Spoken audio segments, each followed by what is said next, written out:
आप सभी को प्रणाम। परम पूज्य गुरुदेव पंडित श्रीराम शर्मा आचार्य जी के विचार प्रसार में आप सभी का स्वागत है। अखंड ज्योति लेखों के माध्यम से परम पूज्य गुरुदेव ने हम सभी को विभिन्न प्रकार की समस्याओं से मुक्त होने के विभिन्न माध्यम बताए हैं, विभिन्न विचार बताए हैं। आज के इस लेख में हमें अपने जीवन में कुछ नया जोड़ने और कुछ नया सीखने को मिलेगा। इसी अपेक्षा के साथ प्रारंभ करते हैं आज का लेख, जिसका शीर्षक है खिलाड़ी की तरह जिए जीवन। हमारी जिंदगी एक खेल की तरह है। खेल की तरह इसमें हार जीत होती है। खेल की तरह इसमें नए नए अवसर आते हैं। खेल की तरह इसमें तरह तरह के दांव खेले जाते हैं। खेल की तरह इसमें नियम अनुशासन होते हैं, दायरे व सीमाएं होती हैं। जब जिंदगी खेल का एक रूप है तो क्यों ना तरह तरह के खेलों को अपने जीवन में शामिल कर लिया जाए। ये खेल ही हमें जीवन जीने की कला सिखा देंगे। खेल स्वास्थ्य के लिए वरदान है। खेलने से सेहत अच्छी रहती है, मानसिक स्वास्थ्य भी अच्छा रहता है। खेल में कभी जीत होती है तो कभी हार, लेकिन हमें यह पता होता है कि यह खेल है। हमारे सामने खेलने का फिर से अवसर आएगा और हम फिर से प्रयास करके खेल जीत सकते हैं। इसी तरह जिंदगी में भी अवसरों की कमी नहीं होती। कभी हम सफल होते हैं, कभी असफल, लेकिन खेल हमें यह सिखाते हैं कि जिंदगी में सिर्फ जीत ही जरूरी नहीं होती, हार भी जरूरी होती है। क्योंकि हार से सीख कर जो लोग फिर से कोशिश करते हैं उनकी जीत जरूर होती है। खेल हमें ऐसी शिक्षा देते हैं, ऐसा हौसला देते हैं जो हमें जीवन की मुश्किल राहों से गुजरने में सहायक बनते हैं। हमारे जीवन में, हमारे मन में, तन में ऐसी ऊर्जा प्रवाहित करते हैं, ऐसा जुनून जगाते हैं कि हम कुछ भी कर गुजरने के लिए तैयार हो जाते हैं। खेल चाहे कोई भी हो, हर खेल इंसान को संतुलित ढंग से जीने की कला सिखाता है। हमारा मनोरंजन भी करता है, हमें हंसाता भी है और कभी कभी रुलाता भी है। हमें पुरस्कृत भी करता है तो बहुत सी व्यवहारिक बातें भी सिखाता है। खेल सिर्फ मनोरंजन के लिए ही नहीं होते, बल्कि ये हमें ऐसी शिक्षा प्रदान करते हैं जिससे हम जीवन में सफल होने के सूत्र सीख सकें। खेल जब भी खेला जाता है तो जीतने के लिए खेला जाता है। यह एक अवसर होता है जिसे हम प्रसन्न मन से स्वीकार करते हैं और खेलते हैं। यदि जीतते हैं तो खुश होते हैं, लेकिन यदि हारते हैं तो हमें वे कारण भी पता चलते हैं जिनके कारण हम हारते हैं। यदि अपनी उन कमजोरियों को दूर कर लिया जाए, खेलने की कला व कुशलता को निखार लिया जाए, तो फिर जीतना तय हो जाता है। खेल हमें जूझने की कला सिखाते हैं, चुनौतियों को स्वीकारना सिखाते हैं।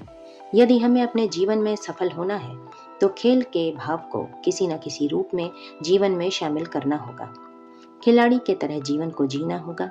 यदि खेल हमारे जीवन में शामिल हो गया तो हम परिश्रम करना सीख जाएंगे, गलतियों से सबक लेना सीख जाएंगे, मेहनती हो जाएंगे, धैर्यवान बनना और अनुशासन अपनाना सीख जाएंगे। यदि ये सारे गुण व्यक्ति सीख जाए तो वो अपने जीवन में बहुत तेजी से आगे बढ़ता है। खेल में हमारे तन के साथ साथ हमारा मन भी उतना ही सक्रिय हो जाता है। तन में ताकत मन भरता है और मन में हौसला भरता है खेलने का जुनून।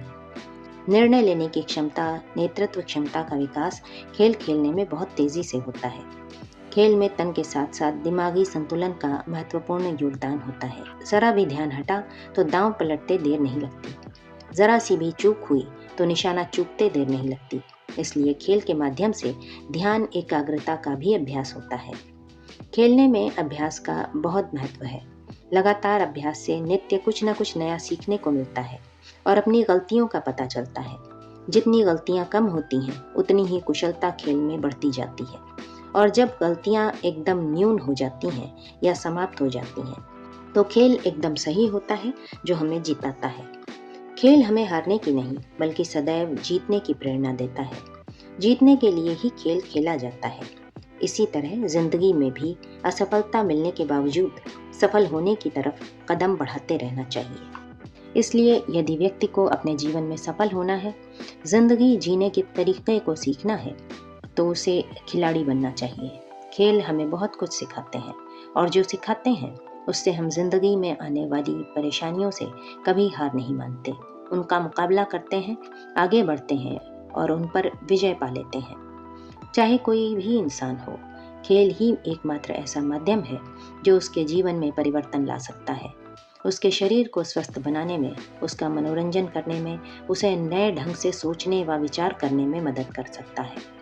यह केवल शरीर को ही चुस्त नहीं रखता, वरन यदि कोई व्यक्ति मानसिक रूप से परेशान है, उसे कोई हल नहीं मिल रहा, तो खेल उसे राहत दे सकता है, क्योंकि यह व्यक्ति की निर्णय लेने की क्षमता बढ़ाता है। खेल हमें समूह के साथ सामंजस्य करना सिखाता है, दूसरों के साथ व्यवहार करने की कला भी सिखाता है, गिरने में संभलना सिखाता है, चोट मिलने पर सहना सिखाता है और अपने साथ रहने वाले की मदद करना और प्रतिपक्षी पर पलटवार करना भी सिखाता है। खेल हमें तरह तरह के दांव सिखाता है, जो हमें जीतने में मदद करते हैं। वो कुशलता सिखाता है, जो हमारी योग्यता बढ़ाती है और हमारे अंदर कार्य करने की रुचि पैदा करती है। खेल के दौरान बहुत से ऐसे कार्य होते हैं जो हमारी रुचि के नहीं होते, लेकिन हम उन्हें करते हैं क्योंकि वो हमारे खेल का हिस्सा है। उन्हें किए बगैर खेल पूर्ण नहीं होगा। इसी तरह जीवन में भी बहुत सारे ऐसे कार्य होते हैं जिन्हें हम नहीं करना चाहते, जिन्हें हम करना पसंद नहीं करते, लेकिन फिर भी उन्हें करना पड़ता है क्योंकि वो हमारी जिंदगी का हिस्सा होते हैं और उन्हें करने से ही हमारे कार्य सफल होते हैं। वर्तमान समय में व्यक्ति की जीवन शैली अस्त व्यस्त है, खान पान गड़बड़ा गया है, पाचन शैली बिगड़ गई है। ऐसे में खेलों को अपने जीवन का अंग बनाकर जीवन को फिर से पटरी पर लाया जा सकता है।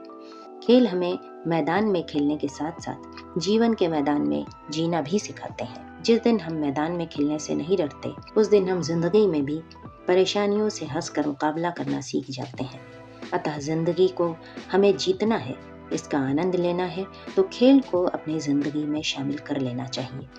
फिर हम कभी हारेंगे नहीं और सदैव आनंदित रहेंगे, प्रसन्न रहेंगे। इसी के साथ ये लेख यहीं समाप्त होता है। अखंड ज्योति, अप्रैल सन 2017, पृष्ठ संख्या 53 और 54। आप सभी परिजनों को अपना बहुमूल्य समय देने के लिए हृदय से आभार एवं अनगिनत धन्यवाद। सादर प्रणाम।